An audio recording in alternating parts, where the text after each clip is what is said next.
Əlimdə 2 dənə damar corabı var. Biri kompresyon corab dediyimiz, biri isə antiembolik corab dediyimiz.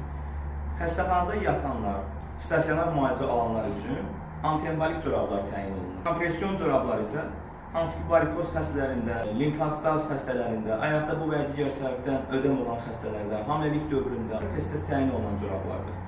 Bunlar bir-birindən təkcə rəng fərqinə yox, strukturuna görə, istifadəsinə görə tamamilə fərqlidir. Bu corabların istehsalında aşağıda daha sıxıcı təsiri var, yuxarıya getdikcə pilləli şəkildə bu təzyiq fərqi azalır. Eyni zamanda bu corabların sıxlıq sinifi var. Məsələn, 1-ci sinif var, 2-ci sinif var, 3-cü sinif var. Amma bu antiembolik corablarda isə aşağıdan yuxarıya getdikcə təzyiq fərqi, sıxıcı təsir azalmır. Bütün damar corabı boyunca da 1-ci sinif sıxıcı təsiri var. Bu corablar yalnız sıxıcı təsir göstərməklə yataq halında olan xəstələr üçün istifadə olunur. Bunlar isə yataq halında deyil də gündəlik rutin istifadə üçün təyin oluna bilir. Bir-birindən fərqli corablardır. Beləliklə biz antiembolik corabı alıb da varikoz damar xəstəliyi zamanı istifadə edə bilmərik. Çünki eyni sıxlıq dərəcəsi olduğu üçün daha da sıxıb da ödemi daha da artıracaqdır. Çünki burada məqsəd tromb əleyhinədir.